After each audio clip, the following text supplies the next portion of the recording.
Bonjour et bienvenue dans Scène de crime. Aujourd'hui, pour notre première interview, nous avons le plaisir de recevoir Monsieur Clément Petermann, directeur du centre pénitentiaire La Santé à Paris. Bonjour Monsieur Bruno Clément Petermann. Bonjour.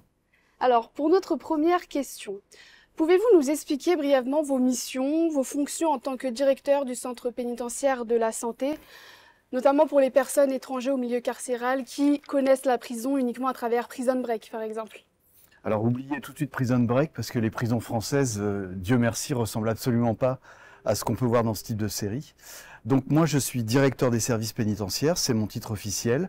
Le directeur en fait d'un établissement pénitentiaire, c'est un peu un chef d'orchestre puisque dans une prison comme celle-ci, donc Paris-La Santé, qui est la dernière prison qui reste en exercice dans la capitale, on abrite aujourd'hui près de 1200 détenus et il y a plus de 500 personnels qui travaillent ici. Donc moi, mon boulot, c'est à la fois de faire vivre cet établissement.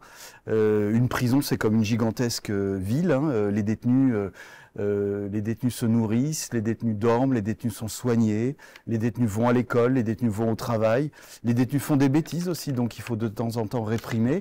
Et pour m'assister dans cette tâche, j'ai plus de 500 personnels qui travaillent à l'établissement. Donc moi, mon rôle, c'est de manager à titre principal tout ça. D'accord, merci. Les lieux de privation de liberté sont souvent perçus comme étant le Club Med. Est-ce que vous pouvez nous dire si cela se confirme ou pas? Je vais évidemment pas confirmer cette assertion qui me paraît relever d'un discours du Café du Commerce. Ça veut rien dire une prison Club Med. Ce qui importe dans une prison, c'est que les conditions de détention soient suffisamment bonnes pour garantir la dignité des personnes qu'on reçoit. Et c'est seulement quand ça est garanti que nous pouvons réaliser l'une de nos missions principales, qui est de prévenir la récidive et de remettre dans le circuit de la vie normale les personnes qui nous sont confiées par la justice. Donc prison 4 étoiles, 5 étoiles ou 22 étoiles, ça n'a strictement aucun sens. Ce qu'il faut, c'est avoir les outils pour préparer la réinsertion et la sortie des détenus. Et ces outils, ça passe effectivement par des conditions de détention qui soient dignes d'un grand pays européen comme l'est la France et d'une société dans laquelle on évolue aujourd'hui. Très bien, du coup, pour rebondir sur ma question, on sait que à La Santé, il y a un quartier VIP. Pensez-vous que ce quartier représente illustre une justice carcérale complaisante avec certains types de détenus? Alors, il n'y a pas de quartier VIP. Là encore, il faut se garder de tout ce qu'on entend dans la presse ou autre. Il n'y a pas un quartier de VIP. Il y a simplement un quartier dit quartier des personnes vulnérables, dans lequel on affecte des personnes détenues qui, à raison de la médiatisation de leur affaire, de leurs caractéristiques, de leur appartenance à tel ou tel milieu socio-professionnel, ne pourraient pas vivre en détention normale, sauf à ce que leur intégrité physique soit menacée.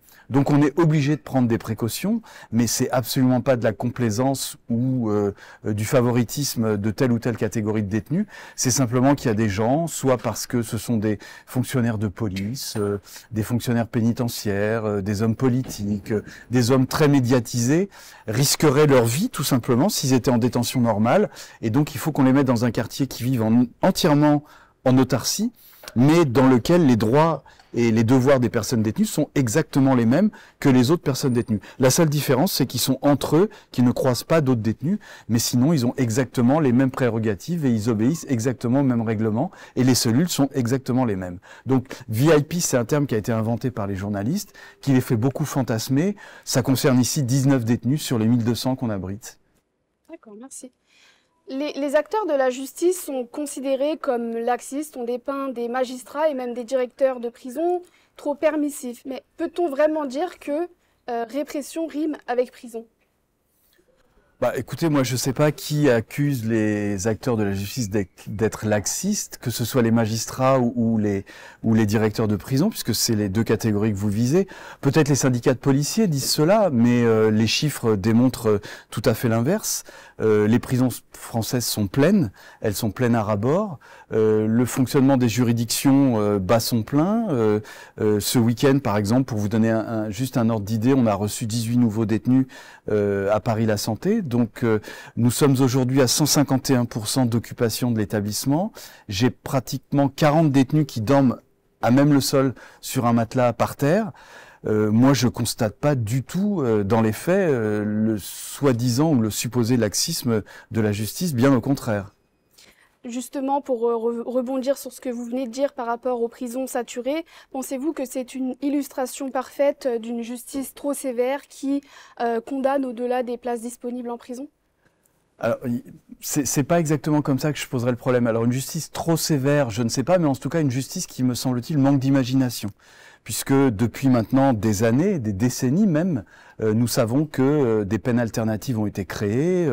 On peut remonter à la création du contrôle judiciaire pour lutter contre la détention provisoire en 1970, et puis aller jusqu'à la loi de Nicole Belloubet de 2018, avec la libération sous contrainte, etc. Et ce qu'on constate, c'est qu'à chaque fois, ces instruments ne sont pas suffisamment utilisés par les magistrats.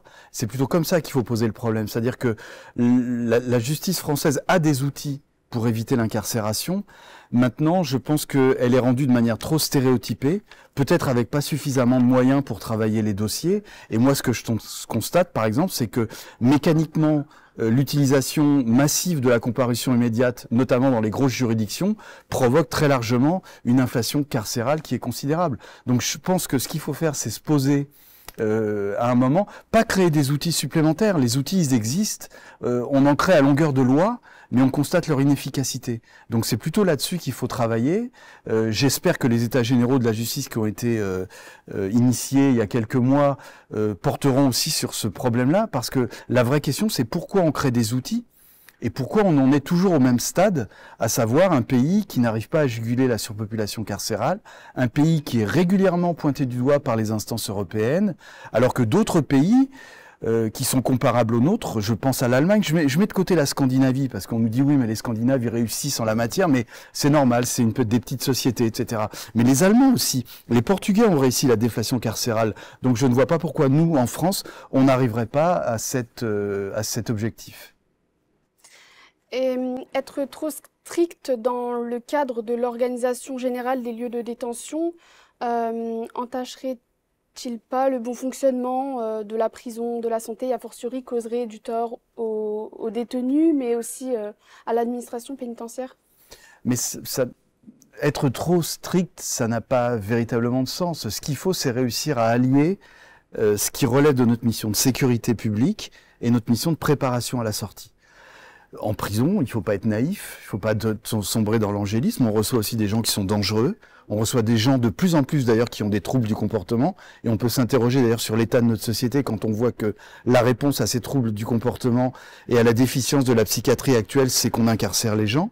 Donc on reçoit aussi des gens qui malheureusement nécessitent un fort contrôle et qui parfois commettent aussi des délits et des atteintes au règlement intérieur dans l'établissement. Donc il faut ce volet répressif.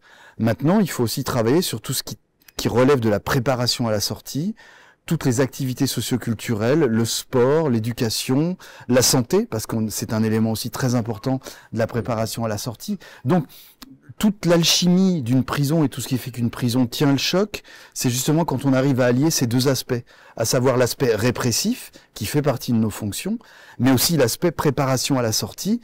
Ce qu'on sait maintenant depuis des décennies, c'est que de toute façon, les gens qui rentrent en prison, à quelques exceptions près, vont sortir. La question, c'est de savoir dans quel état ils vont sortir.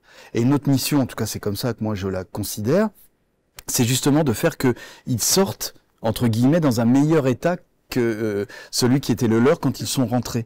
Et donc tout ça, ça nécessite des instruments, ça nécessite aussi que la société civile soit présente à l'intérieur de l'établissement pénitentiaire, l'éducation nationale, le ministère de la Santé, le secteur associatif. C'est comme ça qu'on réussit à prendre en charge une personne détenue. D'accord, donc il faut réinsérer l'individu dans la société à sa sortie, quoi. Enfin... pour éviter qu'il recommence et qu'il stoppe son parcours de délinquant, oui. Et puis de toute façon, c'est la loi pénitentiaire de 2009, la loi du 23 novembre 2009, pour la première fois, officialise dans un texte législatif les deux missions de l'administration pénitentiaire. La première, c'est la sécurité publique. Il est clairement dit que nous sommes la troisième force de sécurité de ce pays, mais c'est aussi la préparation et la prévention de la récidive. Et prévenir la récidive, ça veut tout simplement dire que essayer de faire que les gens, quand ils vont sortir de prison, n'y reviennent pas. Merci. Alors, dernière question, un petit peu plus cool, Quel est votre meilleur souvenir en tant qu'étudiant?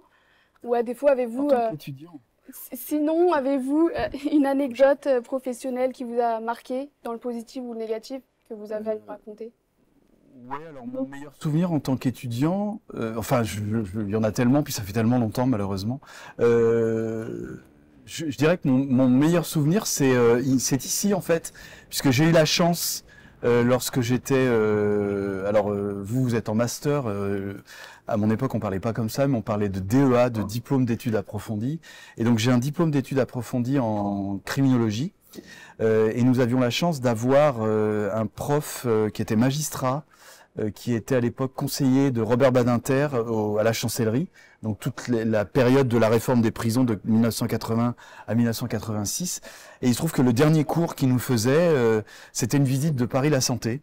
Donc avant même de savoir que j'allais un jour diriger cet établissement, j'ai eu la chance de la visiter comme étudiant, donc c'est un de mes meilleurs souvenirs. Et après, alors comme professionnel, ça fait quand même maintenant presque 35 ans que je fais ce boulot, j'en ai beaucoup. Mais mon plus grand souvenir, c'est j'étais en poste à la maison centrale de Moulins. Donc une maison centrale, c'est un établissement qui accueille tous les détenus les plus dangereux, donc petit effectif. Et là, j'arrive dans un couloir et je tombe sur un jeune type qui en vient presque aux mains avec les surveillants, donc éclat de voix, etc. Et donc je le prends, je le mets dans un bureau, on commence à discuter, puis là on échange et je découvre que ce type-là a eu une enfance extrêmement difficile, une vie très très compliquée. Et je le prends un peu sous mon aile et quelqu'un qui faisait beaucoup de sport et donc à force de discuter avec lui et de voir un peu qui il était, je convainc le juge de l'application des peines de lui octroyer une permission de sortir pour qu'il aille courir un marathon. Tout le monde m'avait dit que j'étais complètement fou et qu'il reviendrait pas. Et puis finalement, il est revenu. Voilà, donc pour moi, c'était un très grand souvenir. Et malheureusement, l'histoire se finit pas si bien que ça, parce que 20 ans plus tard, j'avais changé de fonction, j'étais à la direction centrale. Je refais le tour des maisons centrales pour me réimprégner de la situation. Je retourne donc à la centrale de Moulins 20 ans après, je rentre dans une salle d'activité et sur qui je tombe? Sur ce type-là. Je dois dire que tous les deux, on a été un peu interloqués de se retrouver. Et je lui ai demandé s'il se souvenait de moi. Il m'a dit, évidemment que je me souviens de vous. Et puis malheureusement, il était sorti et puis il a recommis un braquage et il a repris 15 ans, il est retombé. Voilà. C'est la vie de la pénitentiaire. C'est ça. Nous remercions Monsieur Clément Petermann d'avoir accepté de répondre à nos questions. Quant à vous, on se retrouve très prochainement pour de nouvelles vidéos sur Scène de Crime, Instagram et Twitter, Scène de Crime.